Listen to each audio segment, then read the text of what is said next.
युवराज स्वर्णसेन ने आम्रपाली और सरना को बता दिया था कि भानु प्रताप ही सम्राट बिंबिसार हैं। ये सुनकर दोनों ही हक्के बक्के रह गए थे। आम्रपाली का तो दिमाग काम करना ही बंद कर दिया था। तो सरना ने कहा, इसका मतलब इतने दिनों से जो हमारे साथ रह रहे थे वो सम्राट बिंबिसार थे। अब समझ आया कि क्यों एक व्यापारी होने के बावजूद भी वो किसी योद्धा की तरह लड़ते थे। लेकिन इतना बड़ा सच उन्होंने क्यों छुपाया? तो युवराज स्वर्णसेन ने सम्राट बिंबिसार की सारी बातें उन्हें बताईं और कहा, सम्राट बिंबिसार यहाँ सिर्फ देवी आम्रपाली के लिए आए थे, इसलिए वो बार बार आम्रपाली को नगर वधू की इस प्रथा से बचाने की कोशिश करते रहे। ये सुनकर आम्रपाली की आंखों में आंसू भर आए थे। आज उसके हृदय के एक साथ 1000 टुकड़े हो चुके थे। उसने अपनी भावनाओं को नियंत्रित करने की कोशिश की, लेकिन फिर भी वो ना कर पाई। उसने युवराज से पूछा, सम्राट बिंबिसार वो भला एक नगरवधू के लिए इतना कुछ क्यों करेंगे? आम्रपाली के सवाल का जवाब देने से पहले उन्होंने सरना और आम्रपाली दोनों की तरफ देखा। उन्हें डर लग रहा था कि कहीं ये जवाब सुनकर आम्रपाली भानु प्रताप को गलत ना समझ बैठे। वो समझाते हुए कहते हैं, आम्रपाली उनकी कोई गलत मंशा नहीं थी। सिर्फ भानु प्रताप ही नहीं, हम सब भी आपको इस दलदल से बाहर देखना चाहते थे।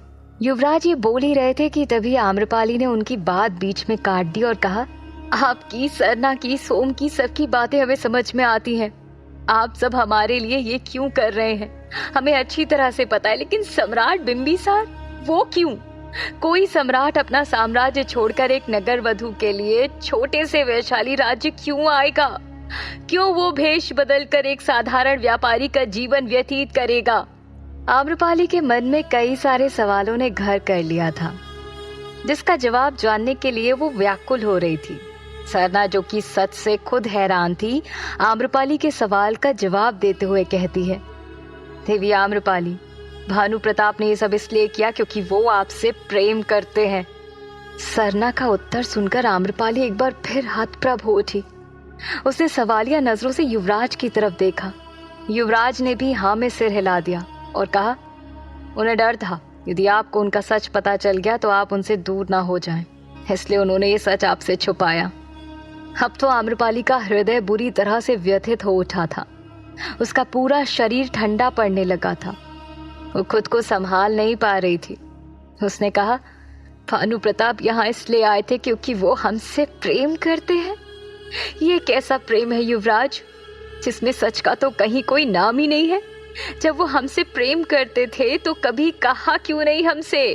तो सरना ने इसका उत्तर तुरंत दिया और कहा, उन्होंने आपसे कहा था, बल्कि आपको पत्र भी लिखा था। हमने खुद वो पत्र पढ़ा था। चाहे जो भी हो सरना, इतना बड़ा सच छुपाकर उन्होंने सही नहीं किया। हम मानते हैं कि उन्होंने कई बार हमारे प्राण बचाए हैं, हमारी हर विपत्ति में खड़े रहे हैं हमारे साथ, लेकिन उन्होंने आज हमारी भावनाओं को ठेस पहुंचाई है। जो प्रेम करते हैं वो छल नहीं करते, और सम्राट ने तो हमारे साथ छल किया है। युवराज और सरना दोनों ही शांत थे। वो आम्रपाली की भावनाओं को समझ रहे थे। सम्राट का सच जानने के बाद उसे बहुत बुरा लग रहा था। सरना आम्रपाली को समझाना चाहती थी, लेकिन तभी उसने युवराज और सरना दोनों से कहा, कुछ पल के लिए हमें अकेला छोड़ दीजिए। सरना और युवराज दोनों ही वहां से चले गए। उनके जाते ही आम्रपाली ने दरवाजा बंद कर लिया और टिक कर वहीं बैठ गई। वो फूट फूट कर रो रही थी। उसने कहा, हर्षदेव के बाद एक आप ही थे जिसे हमने अपने हृदय में जगह दी थी। फिर क्यों इतना बड़ा झूठ कहा आपने हमसे भानु प्रताप जी? क्यों हमें नहीं बताया कि आप सम्राट बिंबिसार हैं? क्या समझे हम आपके इस झूठ को? आपने झूठ बोलकर हमारी मदद तो कर ली, लेकिन प्रेम तो सच की बुनियाद पर टिका होता है ना। जब आप प्रेम का मतलब ही नहीं समझ पाए तो प्रेम किस बात का? एक बार तो सच कह कर देखते।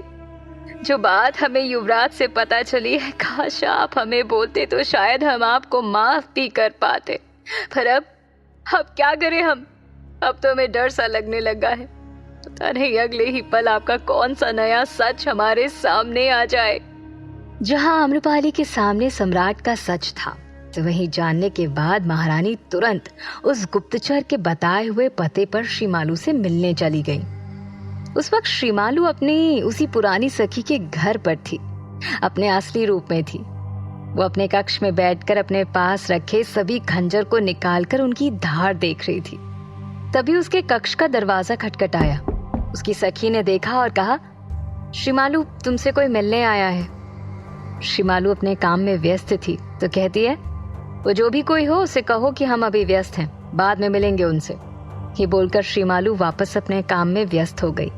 तभी धड़ाम से उसके कक्ष का दरवाजा खुला। हमने कहा ना, हमें अभी किसी से नहीं मिलना। झुंझुलाते हुए श्रीमालू ने जैसे ही पीछे पलटकर देखा, सामने महारानी खड़ी थी। महारानी को देखते ही श्रीमालू सन्न रह गई। एक पल के लिए उसे ये भ्रम लगा, लेकिन जैसे ही उसे एहसास हुआ कि सामने महारानी खड़ी हैं, उसने तुरंत घबराते हुए अपना चेहरा दूसरी तरफ फेर लिया और अपनी चूनर से सिर को ढककर चेहरा छुपाने लगी। उसे सकपकाते हुए देख महारानी ने कहा, अपना चेहरा छुपाने की कोई आवश्यकता नहीं है श्रीमालू, हम तुम्हारे बारे में सब कुछ जान चुके हैं और जो रह गया है उसे जानने के लिए तुम्हारे पास आए हैं। इसलिए बेहतर होगा कि तुम पहले ये लुक्का छुपी का खेल बंद करो और हमें बताओ कि क्यों रानी कौशला देवी ने तुम्हें यहाँ भेजा है। महारानी उसके बारे में जानती है, ये सुनकर श्रीमालू अचंभित रह गई। उसने अपने मन में कहा, नहीं, हम महारानी को नहीं बता सकते कि हम आम्रपाली को मारने आए हैं, अन्यथा ये सब कुछ बिगाड़ देंगी। लेकिन अब क्या करें। ये सुनते ही उसने अपने सिर से चूनर हटा ली और महारानी की तरफ देखते हुए कहा, आपको कैसे पता चला कि हमें रानी कौशला देवी ने भेजा है? महारानी श्रीमालू के सवाल का जवाब देने की बजाय कहती हैं, हम यहाँ तुम्हारे सवालों का जवाब देने नहीं आए हैं। और अपने हाथ में रखे सारे पत्र श्रीमालू की तरफ फेंक दिए। उन पत्रों को देखकर श्रीमालू के चेहरे पर एक प्रश्नवाचक चिन्ह दिखाई देने लगा। तो महारानी ने कहा, ये वही पत्र हैं जिन्हें कुछ समय पहले महारानी कौशला देवी हमारे आचार्य सुमंत को भेज रही थी। बस तुम हमें इतना बताओ कि अब उन्होंने तुम्हें यहाँ क्यों भेजा है? तुम्हारा मकसद क्या है? क्या वही मकसद है तुम्हारा जो आचार्य का था? महारानी काफी गंभीर नजर आ रही थी। श्रीमालू एक एक कर उन पत्रों को देखने लगी। सभी पत्र में सिर्फ एक ही बात लिखी थी कि आम्रपाली को खत्म करना है। श्रीमालू ने बात पलटने की कोशिश की और कहा, हमें नहीं पता आप ये सब क्या कह रही हैं और हम यहाँ आम्रपाली को मारने नहीं आए हैं। महारानी इस बार कोई भी गोलमोल बात नहीं करना चाहती थी, इसलिए सीधे सीधे जवाब देते हुए कहती हैं, इस वक्त हमारे पास वक्त नहीं है, इसलिए तुम्हें हमसे कुछ भी छुपाने की आवश्यकता नहीं है श्रीमालू। रानी कौशला देवी की मंशा क्या है हम पहले से ही जानते हैं। और रही बात तुम्हारी, तो तुमने पहले भी कई बार आम्रपाली को नुकसान पहुंचाने की कोशिश की है, जो कि पूरे वैशाली में किसी से भी नहीं छुपा है। और तुम जिस काम के लिए आई हो, हम उसमें तुम्हारी सहायता कर सकते हैं। महारानी हमारी सहायता कर सकती हैं? ये सुनते ही श्रीमालू उत्सुक होते हुए महारानी की तरफ देखने लगी। महारानी अपनी बात पूरी करते हुए आगे कहती हैं, हम तुम्हारा सच महाराज को नहीं बताएंगे। इसके साथ ही आम्रपाली को मारने के लिए हम तुम्हारा साथ अवश्य देंगे, परंतु उससे पूर्व तुम्हें हमारा एक काम करना होगा। महारानी श्रीमालू की सहायता करने के लिए तैयार हैं। इस बात से श्रीमालू के चेहरे पर खुशी की लहर दौड़ पड़ी, लेकिन उसे समझ नहीं आया कि महारानी उससे काम क्या करवाना चाहती हैं। तो महारानी ने कहा, श्रीमालू, तुम्हें पहले हमें रानी कौशला देवी से मिलवाना होगा। हमें ये युद्ध किसी भी स्थिति में रोकना है। अगर ये जंग छिड़ी तो वैशाली राख हो जाएगा, मिट्टी में मिल जाएगा। और अब एकमात्र रानी कौशला देवी हैं जो हमारी सहायता कर सकती हैं, जो सम्राट की धर्म पत्नी है। वो उन्हें समझाएंगी तो अवश्य सम्राट ये युद्ध रोक देंगे। फिर उसके लिए हमें आम्रपाली तो क्या, किसी की भी जान लेनी पड़े तो हम तैयार हैं। महारानी युद्ध रोकना चाहती हैं। ये जानने के बाद श्रीमालू के चेहरे पर रहस्यमयी भाव दिखाई देने लगे। एक ओर महारानी श्रीमालू के पास खड़ी थीं, तो वहीं दूसरी ओर वैशाली के सैनिक युद्ध के लिए तैयारी कर रहे थे। वैशाली के सभी अस्त्र और शस्त्र को एक जगह लाकर एकत्रित कर दिया गया था। घुड़सवार अपने आप को और अपने घोड़ों को युद्ध के लिए तैयार कर रहे थे, तो पैदल सवार सैनिक अपने अस्त्रों की जांच कर रहे थे। वहीं पूरे वैशाली में प्रजा भय में डूबी हुई थी। छोटे से लेकर बड़े तक हर किसी के मन में एक ही सवाल था कि इस युद्ध का परिणाम क्या होगा। जिस घर में नौजवान युवक और पुरुष थे जो लड़ने में सक्षम थे, उन सभी को वैशाली की सेना में भर्ती किया जा रहा था। माताएं अपने हृदय पर पत्थर रखकर अपने बच्चों को आशीर्वाद देकर उन्हें घर से विदा कर रही थी। तो वहीं पत्नियां अपने पति के माथे पर विजय तिलक लगाकर भेज रही थी। हर कोई उनके वापस लौटने की प्रार्थना कर रहा था। वैशाली के राजा ये सब कुछ देख रहे थे। उनके चेहरे पर चिंता साफ नजर आ रही थी। सुमेर भी उनके साथ ही था। उसने कहा, महाराज, हमारे गुप्तचर ने बताया है कि सम्राट 100 सैनिकों की टुकड़ी के साथ युद्ध के लिए तैयार खड़े हैं और हमारे पास मुश्किल से अभी 80 सैनिक टुकड़ी ही जुट पाई है। वैशाली के राजा ने कहा, हमें इसी बात की चिंता सता रही है सुमेर। यदि हम हार गए तो क्या होगा? सुमेर को अब उनके हारने या जीतने से कोई फर्क नहीं पड़ रहा था, क्योंकि श्रीमालू की बातें उसके दिमाग में घर कर गई थी। मगध साम्राज्य के महामंत्री बनने का सपना वो लगातार देख रहा था। इधर महाराज युद्ध के लिए तैयारी में जुटे हुए थे, तो वहीं महारानी युद्ध रोकने के लिए श्रीमालू की सहायता लेने गई थी। जैसे ही श्रीमालू को पता चला कि महारानी युद्ध रोकना चाहती हैं, तो वो मन में कहती है, पूरे जीवन में पहली बार सारे ग्रह नक्षत्र हमारे पक्ष में हैं। इतने दिनों बाद हमारे सारे सपने पूरे होने वाले हैं। न सिर्फ वैशाली का सर्वनाश होने वाला है, बल्कि हमारे जीवन का सबसे बड़ा कांटा भी मिटने वाला है। बहुत मुश्किल से ये आग लगी है और महारानी इसमें पानी डालना चाहती हैं। ये युद्ध तो होकर रहेगा। तो श्रीमालू अपने मन ही मन खुद से बातें कर रही थी। तो वहीं महारानी ने कहा, श्रीमालू, हमें उनके पास ले चलो।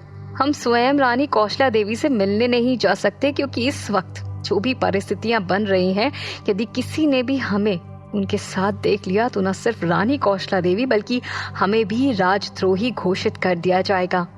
महारानी की मंशा जानने के बाद श्रीमालू लगातार यही सोच रही थी कि आखिर महारानी को कैसे रानी कौशला देवी से मिलने से रोका जाए, क्योंकि महारानी इस युद्ध को रुकवाने के लिए किसी भी तरह का प्रस्ताव रानी कौशला देवी को दे सकती हैं। और यदि रानी कौशला देवी महारानी की बातों में आ गई तो ये युद्ध रुक जाएगा और वैशाली एक बार फिर स्वतंत्र हो जाएगा।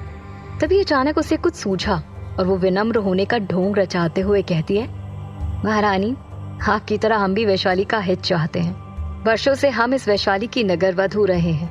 वैशाली के प्रति हमारा प्रेम खत्म नहीं हुआ है। इसलिए जब हमने सुना कि सम्राट वैशाली से युद्ध करने वाले हैं, तो हमने तभी रानी कौशला देवी को संदेश भिजवा दिया था कि वो सम्राट से बात करके युद्ध रोक दे।